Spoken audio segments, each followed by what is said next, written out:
सकलभूतमलकलङ्का मुनिवीरूपाश्रिते सरस्वती पद्माङ्गताम् अज्ञानतिमिरां ज्ञानाञ्जनशलाकया चक्षुरुन्मिलितं येन तस्मै श्रीगुरुवे नमः।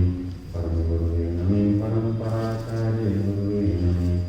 सकलसर्वविद्वंसं श्रीयन्तं परिवर्धकं धर्मसम्बन्धकं भव्यजनगतिबोधकारकं पुण्यप्रकाशकं पावनाशकं शास्त्रं श्रीधर्मचेतस्लक्षणमाहमीयम् अस्मिन्ग्रन्थकर्तारा श्रीशर्वज्ञदेवा तदुत्तरगन्धर्देवा प्रतिगन्धर्देवास्तेषां वचनं सारमासादे पुण्यनामां सर्वमित्तं सञ्जीवितचेतां श्रोतारः साधनान्तया समन्तो। मङ्गलं भगवान् वीरो मङ्गलं गौतमो गणि मङ्गलं कुन्दकुन्दादो जयधर्मोऽस्तु मङ्गलं सर्वमङ्गलमाङ्गल्यं सर्वकल्याणकारिणं प्रधानं सर्वधर्माणां जैनं जयतो शासिनं जैनं जयतो शासिनं जिनका परम पावन चरित्र निधि समान अपार जिनके गुणों के कथन में गंधर न पावे पारे बस वीतराग विद्या नहीं जिनके कथन का सारे पूर्ण सर्वदर्शी सन्मति को वंदना शतवारे वंदना शतवारे। बोलिए वितराजी दीक्षा गुरु धर्म की 10 लक्षण महापर्व की। आत्मा की परिउपासना करने के महान मंगलकारी 10 लक्षण महापर्व हैं। ये 10 लक्षण महापर्व शुद्धात्मानुभूति स्वरूप वीतराग वर्णति की 10 अवस्थाओं के नाम हैं। जो वीतराग वर्णति शुद्धात्म स्वभाव के श्रद्धा ज्ञान प्रतीति पूर्वक परिणति में प्रकट हुई है। ये 10 लक्षण धर्म संबंध निर्जरा तत्व हैं जो उत्तम उत्तमा सत्या सहज एक आत्म स्वभाव के आश्रय से प्रकट होने वाली वीतराग परिणति है। और यह वीतराग परिणति भूमिका के अनुसार चौथे गुणस्थान, 5वें गुणस्थान और 6ठे 7वें से लेकर के 12वें गुणस्थान तक प्रकट होती रहती है और अंत में परिपूर्ण वीतराग दशा प्रकट हो जाती है। सयोग केवली अयोग केवली और सिद्ध दशा। ये उत्तम सामाजिक 10 लक्षण धर्म सम्यक दृष्टियों के हैं, अणुव्रतियों के हैं, महाव्रती दिगंबर संत मुनिराजों के हैं। क्या आपके और हमारे लिए एक नहीं है? आपके और हमारे लिए भी है, क्योंकि हमें भी अपनी परिणति में सुख दशा को प्रकट करना है, वीतराग दशा को प्रकट करना है। इसलिए ये उत्तम सामाजिक 10 धर्म हमारे लिए त्रिकालवर्ती जो जीव अपनी शुद्धात्म तत्व के आश्रय से श्रद्धा ज्ञान और स्थिरता से परिणति में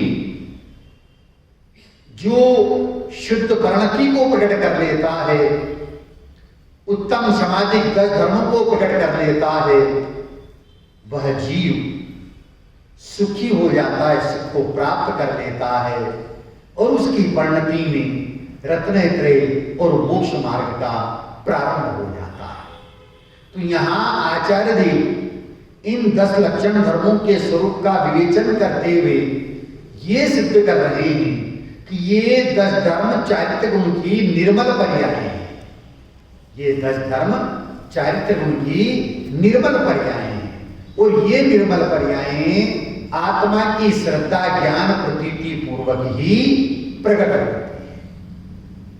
अभी तक कल तक जो 5 धर्मों की चर्चा की थी, उत्तम, क्षमा, मार्दव, आर्जव, शौच और सत्य, अस्थि पर स्वभाव परक मुख्यता से जो है चर्चा की थी कि आत्मा का स्वभाव क्षमा है, मार्दव है, आर्जव है, शौच और सत्य है। लेकिन आज से जो चर्चा प्रारंभ हो रही है वह परिणति की अपेक्षा से हो रही है, पर्याय की अपेक्षा से हो रही है, प्रकटता की अपेक्षा से हो रही है। लेकिन पर्याय में जो प्रकटता होती है वो कहां से होती है? पर्याय में जो प्रकटता होती है वो कहां से होती है? का मूल यदि स्वभाव में नहीं हो तो प्रकटता होने वाली नहीं है। लेकिन वो स्वभाव उपस्थिति अभी गौण है। मुख्य किसको कर रहे हैं आज से? कि परिणति की मुख्यता से कथन कर रहे हैं। इतनी स्वभाव की चर्चा सुनी और इतनी चर्चा सुनने के पश्चात ज्ञानी धर्मी जीव को बहुमान आता है। किसका बहुमान आता है? अपने स्वयं का स्वभाव का बहुमान आता है।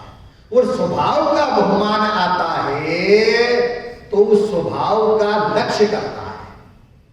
त्रैकालिक सामर्थ्य जिसमें विद्यमान है उस त्रैकालिक सामर्थ्यमान ध्रुव ज्ञायक स्वरूपी भगवान आत्मा की वो श्रद्धा करता है, ज्ञान करता है और उसी में स्थिरता करता है तो परिणति भी प्राप्ता रूप हो जाती है। उसकी मुख्यता से जो है आज चर्चा प्रारंभ कर रही है कि उत्तम संयम है, कि उत्तम संयम आचार्य देव ये सिद्ध कर रहे हैं कि संयमन ही संयम है। अर्थात उपयोग की स्वसीमितता का नाम संयम है। ध्यान से सुनना, समझने की कोशिश करना। उपयोग की स्वामी सीमितता का नाम संयम है। और इसके साथ में जो लगा हुआ उत्तम शब्द है वो सम्यक दर्शन और सम्यक ज्ञान की अनिवार्य सत्ता का सूचक है। ये संयम वही है जो सम्यक्त्व का अविनाभावी। क्या कह रहे? सम्यक वही है, संयम वही है जो सम्यक्त्व का अविनाभावी। वास्तव में यथार्थ सच्चा संयम सम्यक दर्शन पूर्वक ही प्रकट होता है। अगर सम्यक दर्शन नहीं है और बाह्य में संयम को अंगीकार कर लिया है, आचार्य देव कहते हैं वो यथार्थ नहीं है। कहते जरूर है परंतु वो यथार्थ नहीं है। यहां संयम किसको कहा है? कि सम्यक प्रकार से उपयोग का स्वामी एकाग्र होने का नाम ही निश्चय से संयम है। क्या कहा? ध्यान से सुनना जरा है कि सम्यक प्रकार से अपने उपयोग का स्वामी स्वस्वरूप में एकाग्र होने का नाम ही निश्चय से संयम है। ये संयम कैसा है? ये उत्तम रत्न के समान है। संयम को किसकी उपमा दी? संयम रत्न समान, विषय चोर चहु फिरत है। 5 इंद्रिय के विषय कषाय रूपी चोर जो है इस संयम रूपी रत्न का घात करने के लिए तत्पर रहते हैं। इसलिए कह रहे हैं कि यह संयम उत्तम रत्न है और भेद विज्ञानी इससे चमकता है। क्या कह रहे? संयम उत्तम रत्न है और भेद विज्ञानी इससे चमकता है, दमकता है। उस संयम के कारण से कि जिसने अपने उपयोग को अपने स्वभाव में सीमित कर लिया है, तो कहते हैं संयम का जनक निज शुद्धोपयोग है। संयम का जनक कौन है? निज शुद्धोपयोग है। संयम की उत्पत्ति अपने स्वयं के शुद्धात्म तत्व में एकाग्रता करने से, स्थिरता करने से परिणति में संयम प्रकट होता है। वास्तव में यही निश्चय संयम है। उपयोग की बाहरता का नाम तो असंयम है। उपयोग बाहर आ गया है, पर में है, इसका मतलब संयम नहीं है, असंयम। ज्ञात चैतन्य के अंतः तल को पाना, क्या कह चेतना के अंतःस्थल को पाना, अतीन्द्रिय आनंद का भोग करना, इसका नाम संयम है। किसका नाम संयम है? चेतना के अंतःस्थल को, अंतः तत्व को पाना और उसको पा करके अतीन्द्रिय आनंद का भोग करना। भाई साहब, क्या रमेश जी नाम है आपका? हैं? भोजन करें और भूख मिटेगी कि नहीं मिटेगी? भूख मिटेगी। अगर भूख नहीं मिटे, इसका मतलब भोजन किया नहीं है। ऐसे ही यहां कह रहे हैं कि चेतना के अंतःस्थल को प्राप्त कर लिया है, पा लिया है, अब उसे आनंद मिलेगा कि नहीं मिलेगा? कि निश्चित रूप से मिलेगा, क्योंकि आनंद के स्रोत, आनंद के दरिया में वो डुबकी लगा चुका है। और जब उसमें डुबकी लगाई है तो अतीन्द्रिय आनंद को वो भोगता है, उसका नाम संयम है। ऐसा संयम मोक्ष मार्ग में कार्यकारी होता है। और ये संयम बढ़ते बढ़ते जब यथाख्यात संयम रूप में परिणमित हो जाता है तो परिपूर्ण सुख और आनंद की प्राप्ति हो जाती है। प्रथमान योग में आता है कि एक राजा को संसार देह भोगों से विरक्ति हो गई।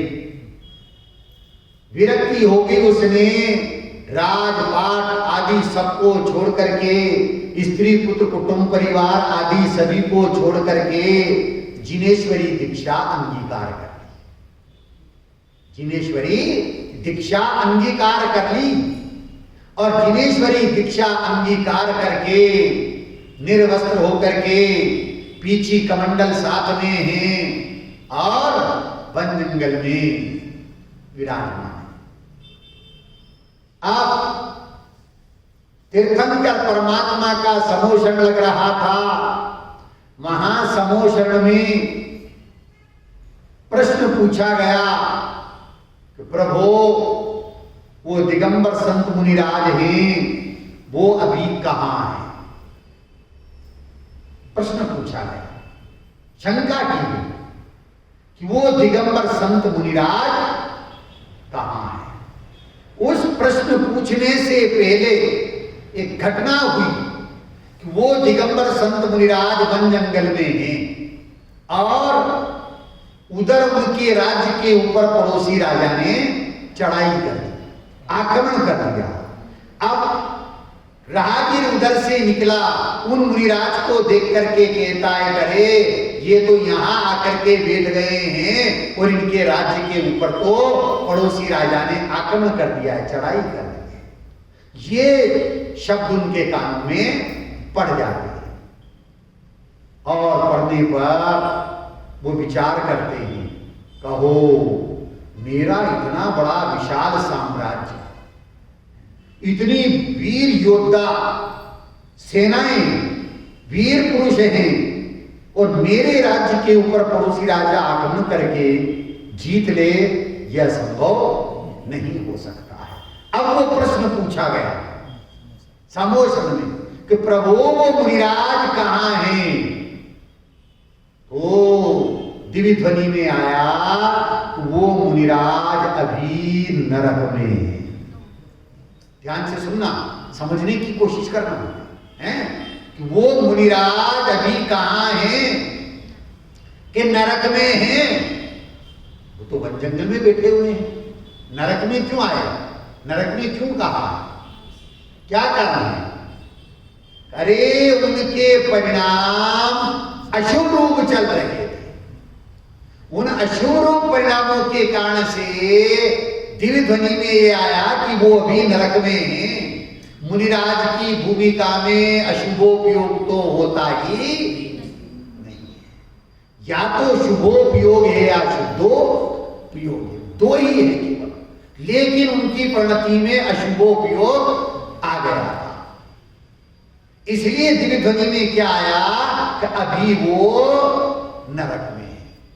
अब वो दिगंबर संत मुनिराज विचार करते हैं, अरे अरे अरे मैं कहां चला गया, किसका राज्य, किसकी सेना, किसके वीर योद्धा, इसको छोड़ करके मैंने तो जिनेश्वरी दीक्षा ले ली है, मैं तो दिगंबर संत मुनिराज बन गया, 28 मूल गुणों का अखंडित पालन कर रहा हूं। अरे धिक्कार है कि ऐसा परिणाम आ गया है। अब फिर प्रश्न पूछा जाता है कि प्रभु मुनिराज अब कहां हैं? तो दिव्य ध्वनि में आया कि अभी वो स्वर्ग में है। कहां है? देखो परिणामों की विचित्रता। टोडरमल जी क्या कहते हैं मोक्ष मार्ग प्रकाशक में, अपने परिणामों को बिगड़ने का भय रखना, क्योंकि फल अपने परिणामों का लगता है, क्रिया का नहीं लगता है। परिणाम और अभिप्राय का फल लगता है, क्रिया का फल नहीं लगता है। क्रिया क्या थी? निर्वस्त्र थे, पीछी कमंडल साथ में थे, दिगंबर अवस्था थी, लेकिन परिणाम अशुभोपयोग थे तो नरक में था। अब परिणाम शुभोपयोग रूप चल रहे हैं, इसलिए कि अभी वो स्वर्ग में है। अब वो मुनिराज फिर विचार करते हैं, अरे ये 28 मूल गुणों का अखंडित पालन, ये तो शुभ परिणाम है, और ये शुभ परिणाम भी मेरे स्वरूप का घात करने वाला है। मैं तो ज्ञायक स्वरूपी भगवान आत्मा हूं, अनादि अनंत त्रैकालिक ध्रुव आत्म तत्व हूं। ऐसा विचार ही नहीं किया, अपने उपयोग को, साकार उपयोग को उस चैतन्य के तल में उतार दिया, और उस चैतन्य के तल में ऐसा उतारा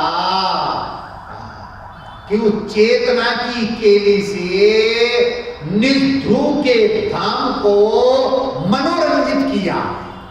क्या कहा? ध्यान से सुना।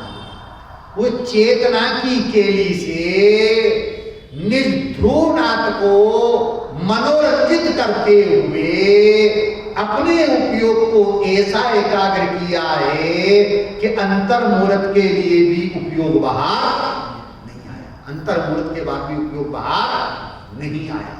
अब वहां समोषण में प्रश्न पूछा गया कि प्रभु उन मुनिराज का क्या हो रहा है, वो कहां है?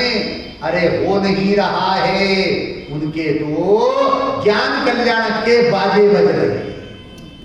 आय के बाजे बज रहे हैं, ज्ञान कल्याण के केवल ज्ञान हो गया। एक समय पहले नरक में, दूसरे समय में स्वर्ग में, और तीसरे समय में तो ज्ञान कल्याण के बाजे बज रहे हैं। और ज्ञान, केवल ज्ञान लेकर के निर्वाण को प्राप्त कर लिया। किसके बल से? चेतना की केली से निध्रुव के धाम, निध्रुवनाथ को मनोरंजित किया, और उपयोग की स्वयं सीमितता हुई और उपयोग बाहर नहीं आया, तो केवल ज्ञान ले लिया और सिद्ध अवस्था को प्राप्त कर लिया। किसके बल से? संयम के कारण से। वो संयम निजानंद के उत्साह से प्रेरित होना, इसका नाम संयम है। निजानंद के उत्साह से प्रेरित होना, उसका नाम संयम है। ज्ञान रूप गुलाल से रंग जाना, इसका नाम संयम है। किससे रंग जाना? ज्ञान रूप गुलाल से रंग जाना, इसका नाम संयम है। अब ऐसा संयम प्रकट होता है तो परिणति में वीतराग सुख शांति दशा प्रकट होती है। वास्तव में उसका नाम निश्चय से संयम है। अब उपयोग बाहर आता है तो उस उपयोग की बहिर्मुख दशा में अहिंसादी महाव्रतों का पालन होता है। ध्यान से सुनना, उपयोग की बहिर्मुख दशा में अहिंसादी महाव्रतों का पालन होता है। मन वचन काय रूप 3 दंडों का त्याग हो जाता है। ईर्यादि समिति का पालन होता है। 5 इंद्रियों के विषय कषाय को जीत लिया जाता है। 5 इंद्रिय के जो विषय कषाय हैं उन विषय कषायों को जीत लिया जाता है। इंद्रियों के विषयों का दमन होता है, कषायों का निग्रह हो जाता है। इनको भी संयम कहा जाता है। ध्यान से सुनना है, इस प्रवृत्ति को भी संयम कहा जाता है। भले ही ये बहिरंग रूप प्रवृत्ति है। कौन सी प्रवृत्ति है? बहिरंग रूप प्रवृत्ति है, परंतु ये बहिरंग रूप प्रवृत्ति किसके कारण से है? अंतरंग रूप प्रवृत्ति के आश्रय से हुई है। अंतरंग रूप प्रवृत्ति के साथ में है, इसलिए इस बहिरंग रूप प्रवृत्ति को भी संयम कहा जाता है। कहने का है, गुदे के साथ में छिलका है, छिलकों को भी केला कहने में आता है। अनपढ़ स्त्री अंगूठा टेक है, एमबीबीएस से शादी हो गई है तो अंगूठा टेक स्त्री को भी क्या कहने में आता है? डॉक्टर कहने में आता है। पत्नी किसको कहने में आता है? भाई साहब, पत्नी किसको कहेंगे? किसको पसंद करता है? किसको? जोर से बोलो। जिसको जीवन को पसंद करता है वो पति बोल रहा है। बहुत बढ़िया, आपने बिल्कुल सही अर्थ बताया है। Wife is the life that's cut off your life. बात आपकी बिल्कुल सही है, लेकिन हमने जो प्रश्न पूछा है उस प्रसंग के अनुसार जवाब देना है। बहुत बढ़िया, ये है जवाब। पति आपने बिल्कुल वास्तविक अर्थ बताया है। जो पतन करने वाली है, रत्नाकर सर्वाकाचार्य में स्त्री के नारी के पर्यायवाची शब्दों के अर्थ आए। नारी नरक का द्वार है, इसलिए नारी। पत्नी पतन करने वाली है, इसलिए पत्नी। स्त्री पुरुष से हीन करने वाली है, इसलिए स्त्री।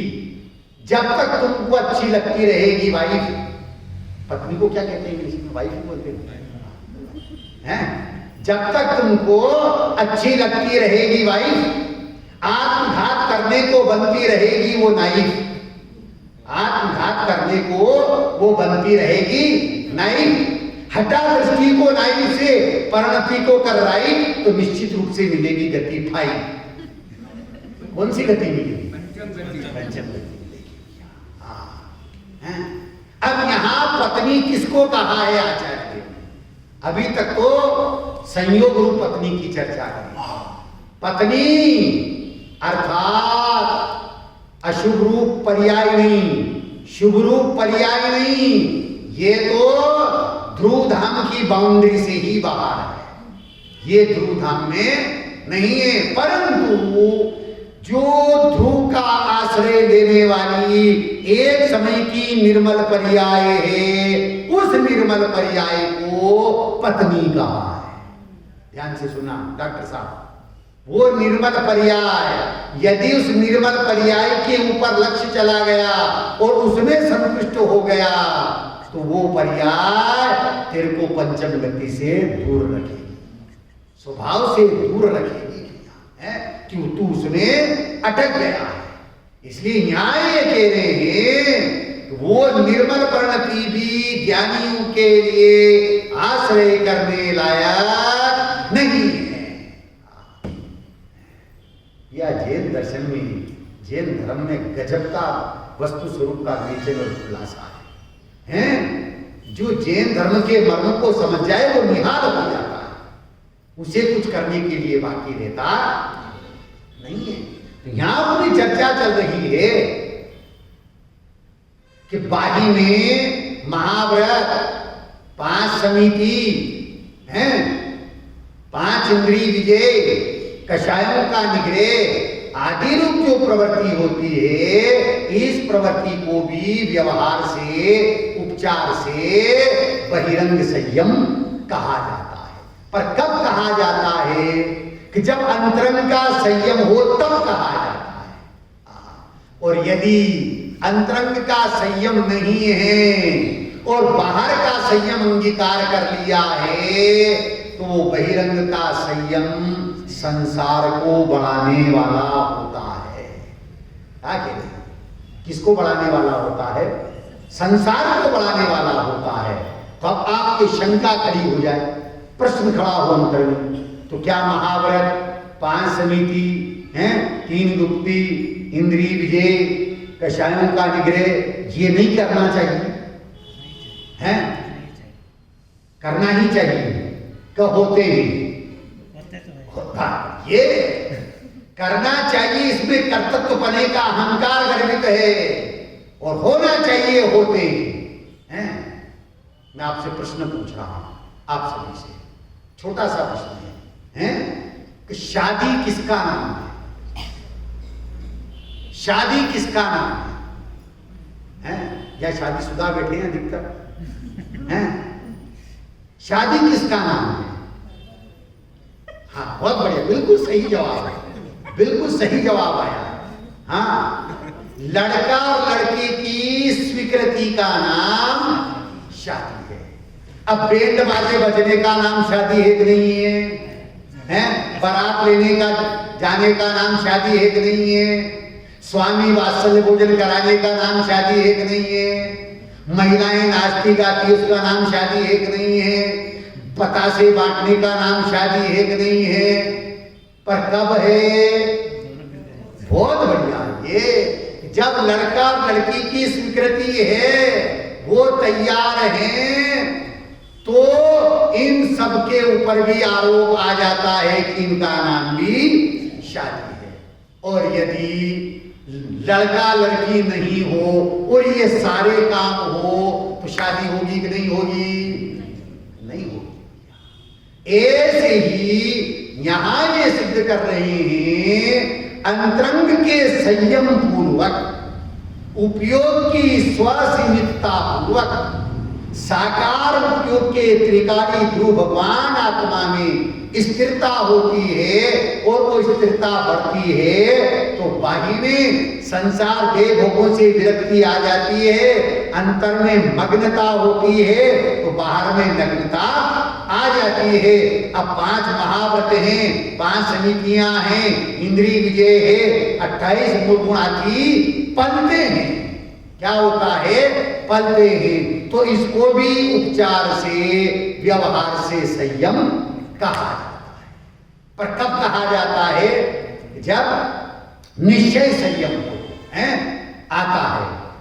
मन मृग का तन वनवास, इंद्रियों दास मृगी गण पास, केली नित करते तेरे धर्म खेत को, फिरे रात दिन चरते, रे जीव रोप किसान को, चादर तान नींद अज्ञान, पड़ा क्यों सोए, सब उजड़ गया जब खेत बैठे कर रोए, मन इंद्रिय विषयन पागे, तो कभी नहीं सो लागे, मन इंद्रिय विषयन पागे, तो कभी नहीं सो लागे, पामंडल व्रत अनुरागे, उत्पात में प्राण हो त्यागे, जो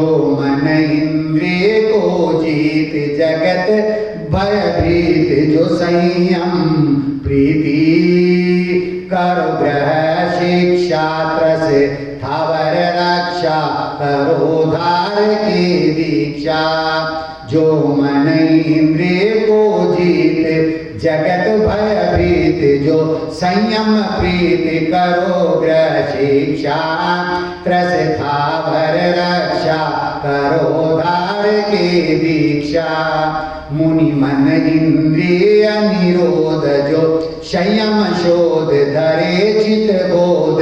प्रमाद विसारी 10 लक्षण धर्म विचार जीव संसारी। क्या कह रहे? प्रमाद विसारी, प्रमाद को छोड़ करके, किसका नाम प्रमाद है? कि स्वरूप के प्रति असावधानी, इसका नाम प्रमाद है। भूतार्थ से स्वरूप के प्रति असावधानी, इसका नाम प्रमाद है। तो इस स्वरूप के प्रति असावधानी को छोड़ना। अब बाही में धर्म कार्यों में अनुत्साह होना, इसे भी प्रमाद कहते हैं। अच्छे कार्यों में उत्साह न होना, इसे भी प्रमाद कहते हैं। कषायों के भार से जो आलस्य का परिणाम होता, उसे भी प्रमाद कहते हैं। और ये प्रमाद संक्षिप्त रूप में 15 प्रकार के हैं। 4 भी कथा है, 4 कषाय है, 5 इंद्रियों के विषय, निद्रा और स्नेह, 15 प्रमाद है। और विस्तार से करना योग में 37,500 प्रमाद के भेद आए। 37,500। यहाँ क्या कह रहे? प्रमाद विसारी, अर्थात स्वरूप के प्रति जो जीव सावधान हो जाता है और स्वरूप के प्रति सावधान होकर के अपने उपयोग को स्वरूप में एकाग्र कर लेता है, तो उस जीव की परिणति में उत्तम संयम धर्म प्रकट हो जाता है। अब उपयोग बाहर आता है तो प्राणी संयम और इंद्रिय संयम दोनों उसके पड़ते हैं। ध्यान से सुनना है। क्या उपयोग का बाहर लेना, उसका नाम असंयम है।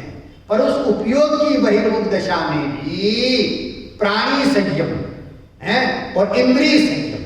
प्राणी संयम को अपहत संयम भी कहा है और इंद्रिय संयम को उपेक्षा संयम भी कहा है। इंद्रिय संयम 5 इंद्रियों और मन के विषयों से विरत हो जाता है।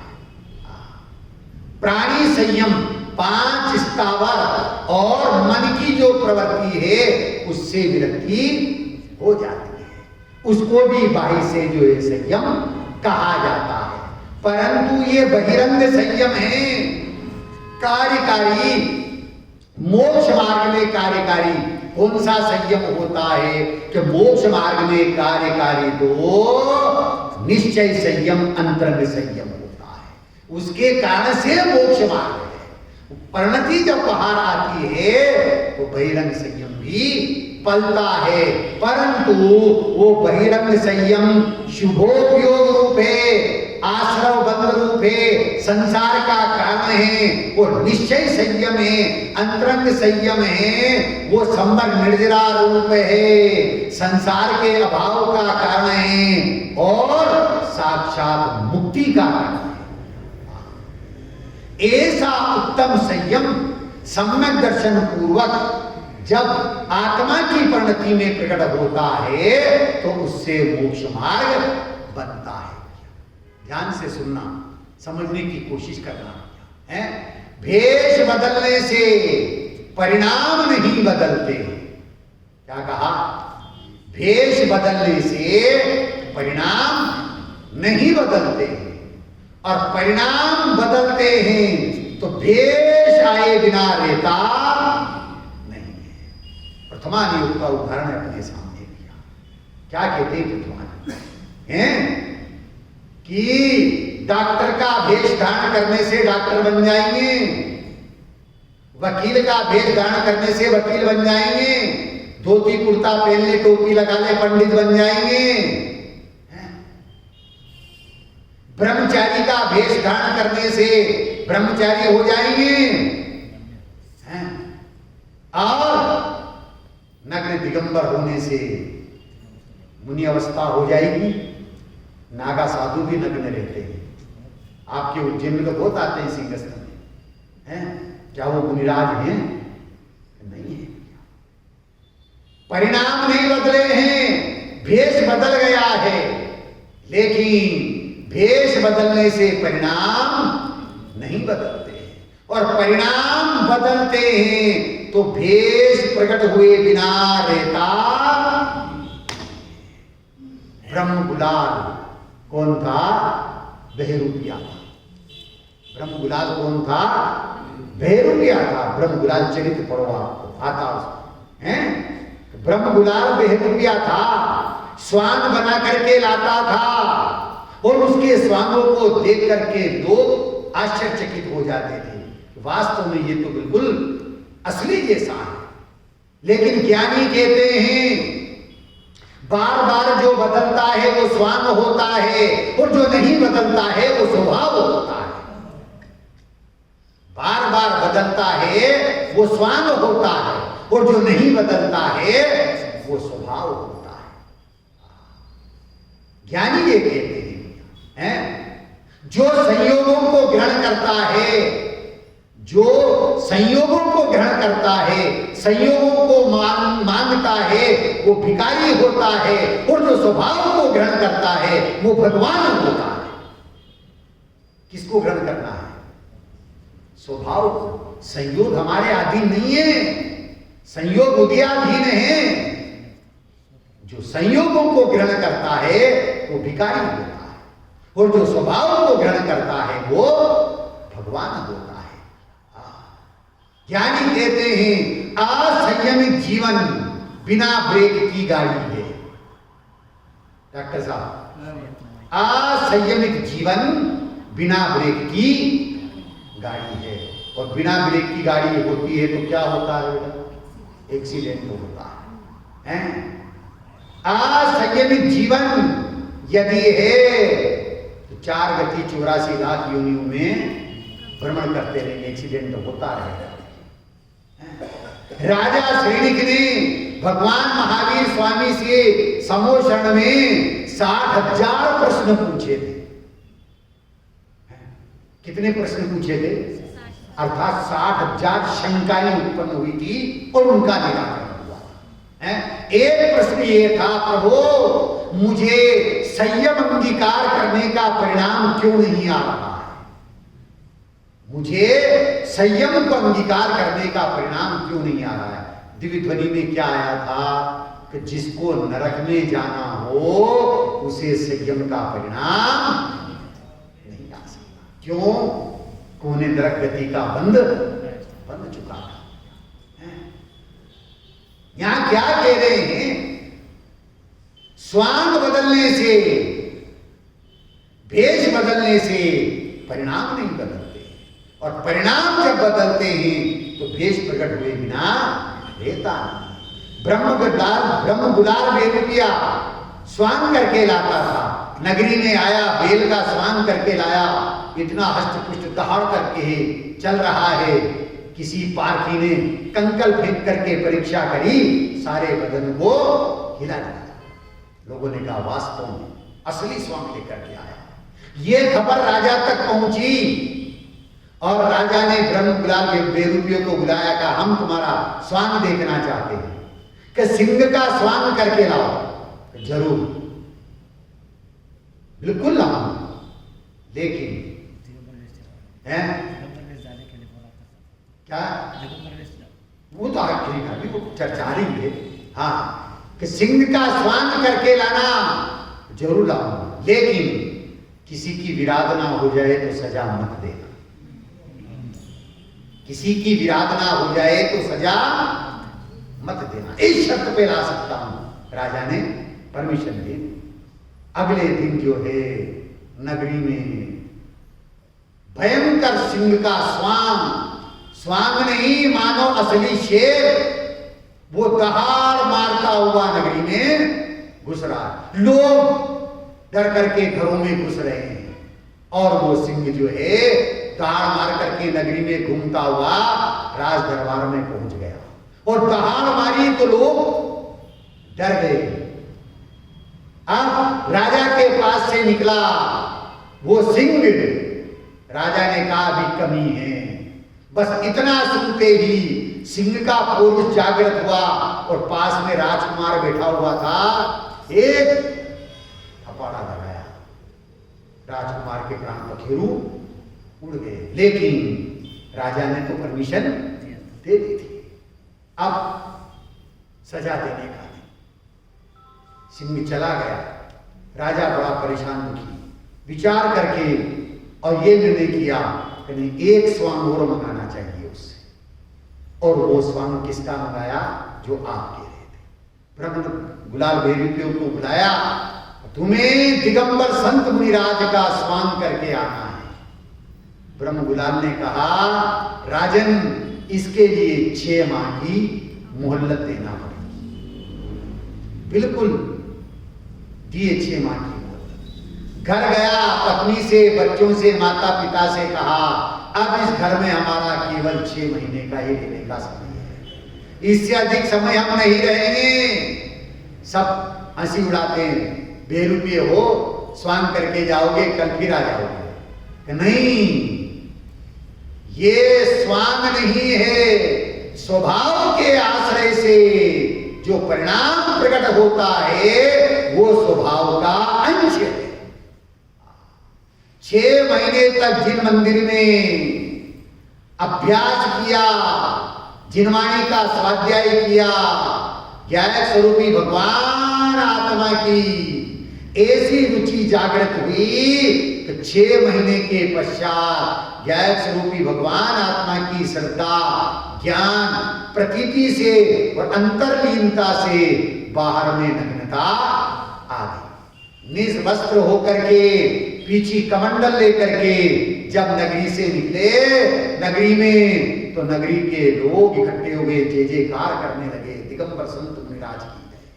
राजा ने सुना मुनिराज आए हैं तो महलों से नीचे आए, पड़गान किया और पड़गान किया राज दरबार में, राज महल में जो है आहार हुआ और आहार के पश्चात धर्मोपदेश दिया।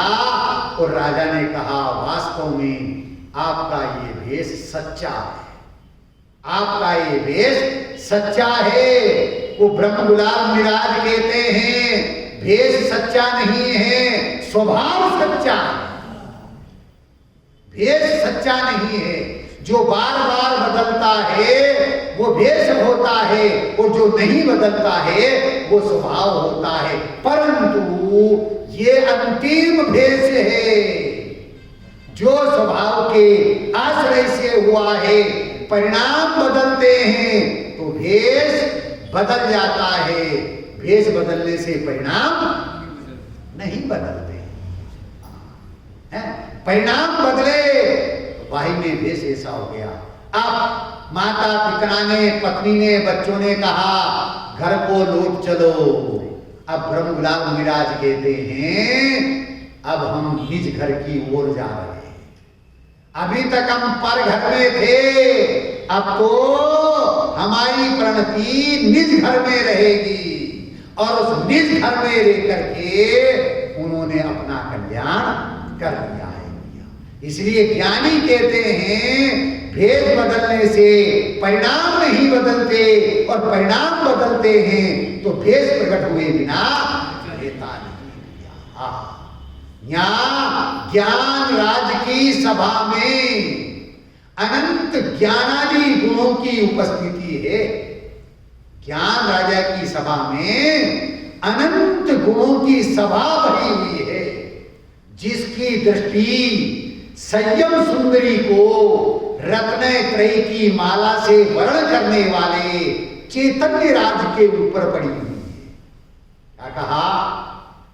ज्ञान राजा के दरबार में, चैतन्य राजा के दरबार में ज्ञानादि गुणों की सभा भरी हुई है, और जिसकी दृष्टि संयम सुंदरी को रत्न त्रयी की माला से वर्ण करने वाले चैतन्य राज के ऊपर पड़ी हुई है, तो वहां अतीन्द्रिय आनंद की अस्खलित शहनाइयां बज रही है।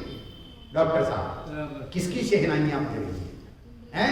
अतीन्द्रिय आनंद की अस्खलित शहनाइयां बज रही है। वहां असंयम रूपे कूड़े की चर्चा नहीं है।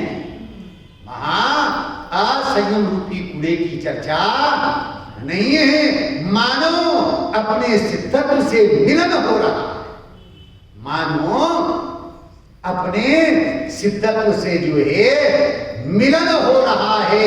निज ध्रुव के धाम में इतना एकांत है, निज ध्रुव के धाम में इतना एकांत है, जहां राग द्वेष मोह रूपी विकारी भावों की कंचुकी का प्रवेश तक नहीं है। ऐसे अलौकिक संयम को अंगीकार करने की पावन प्रेरणा दी जा रही है। ऐसा अलौकिक संयम जो अंतरंग की स्थिरता पूर्वक प्रकट होता है, तो बाह्य में बहिरंग में संयम आए बिना रहता नहीं है भैया। वो आत्मन, क्या कहते हैं आचार्य ज्ञानी, वो आत्मन इस आत्म वैभव के उद्घाटन में क्षमा मार्दव आदि 10 धर्मों को आमंत्रित करो, हैं? वो आत्मन इस आत्म वैभव के उद्घाटन में क्षमा मार्दव आदि 10 धर्मों को आमंत्रित करो। ज्ञान की कुमकुम पत्रिका बनाओ। क्या बनाना है? ज्ञान की कुमकुम पत्रिका बनाओ और संयम सुंदरी को शाश्वत निज भोग के सौभाग्य का तिलक लगाओ। परमानंद का ऐसा महान उत्सव बनाओ। कहां? किस जगह? बेलगांव में। अरे अपनी परिणति में। कहां मनाने की प्रेरणा दे रहे? अपनी परिणति में। जब अपनी परिणति में परमानंद का महामहोत्सव बनता है, तो उस समय उस ज्ञानी के ज्ञान में अनंत ज्ञेय झलकते हैं, तो भी विकल्प उत्पन्न नहीं होता। क्या कह रहे हैं? ज्ञानी एक है और उसके ज्ञान में अनंत ज्ञेय झलकते हैं, परंतु विकल्प एक भी नहीं होता है। और अज्ञानी एक ज्ञेय को जानता है, परंतु विकल्प उसके अनंत होते हैं।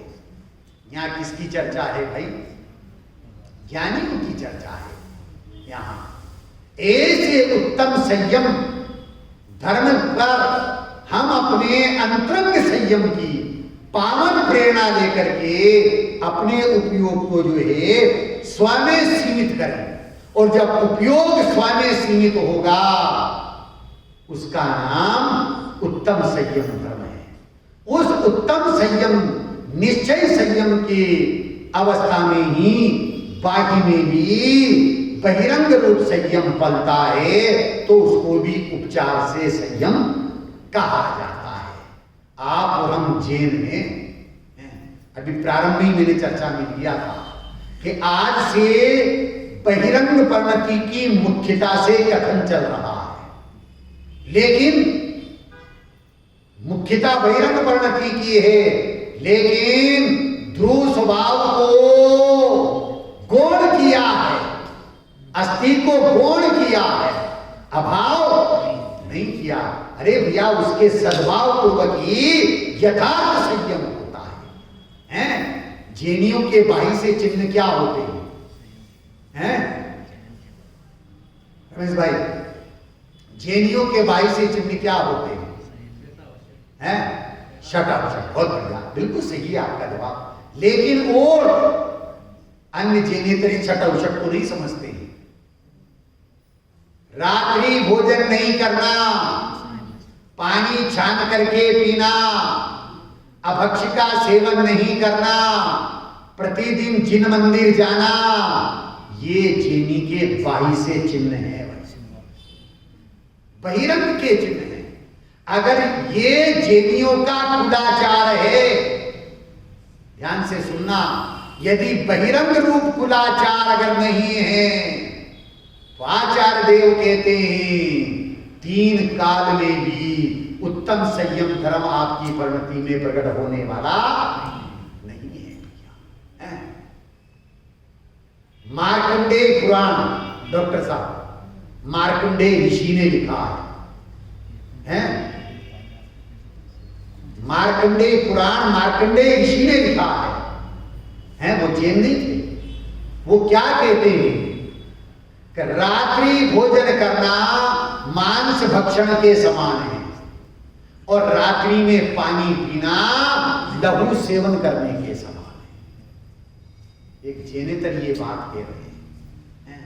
और जैन ग्रंथों में जैनियों का जो कुलाचार है, यदि उस रूप हमारी प्रवृत्ति नहीं है और बाई में ये नहीं है तो उत्तम संयम धर्म प्रकट होने वाला नहीं है। असंयमित जीवन तो बिना ब्रेक की गाड़ी है भैया। इसलिए अपने जीवन को संयमित करना।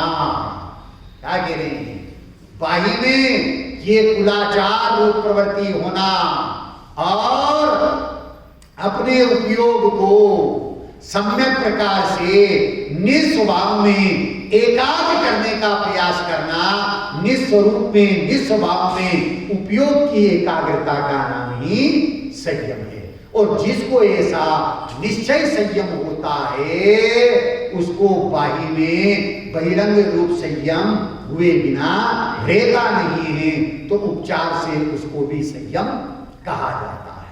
ऐसे उत्तम संयम धर्म को हम अपनी परिणति में प्रकट करना चाहते हैं तो आचार्य देव जो है बार बार पुकार करके हमें ये कहते हैं। क्या कहते हैं भैया?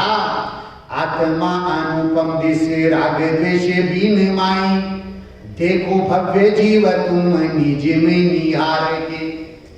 आत्मा अनुपम दिस राग द्वेष बीन माई, देखो भव्य जीव तुम निज में निहार के।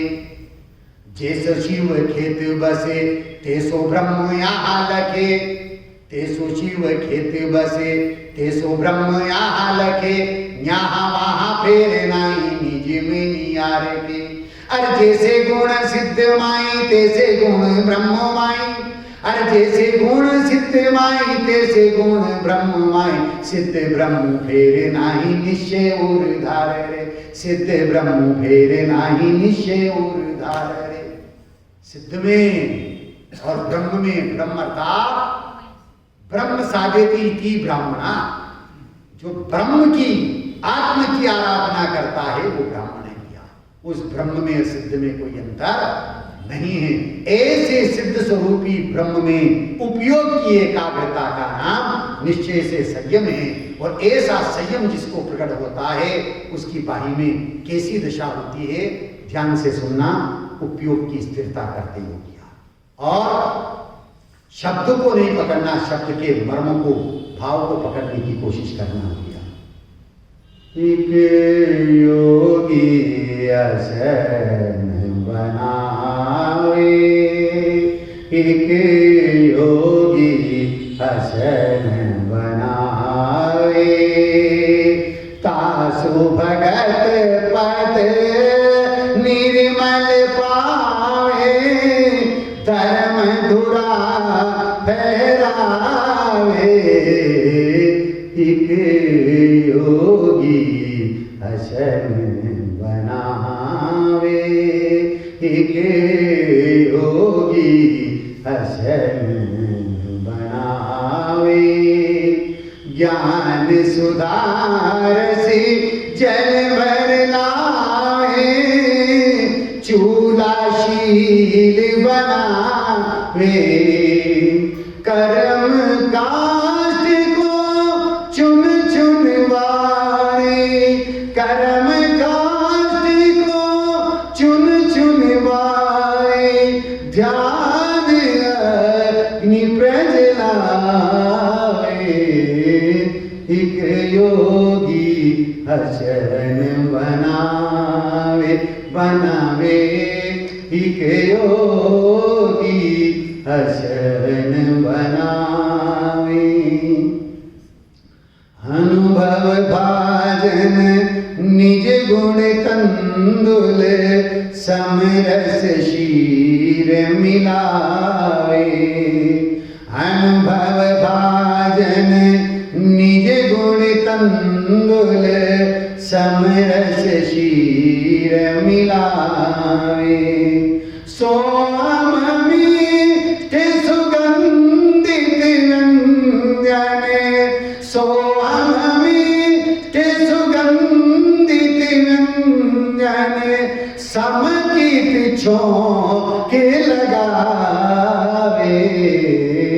एक योगी हसन बनावे, एक योगी हसन बनावे। स्यादवाद नय सतभंग, स्यादवाद सतभंग मसाले, गिनती पार न पावे।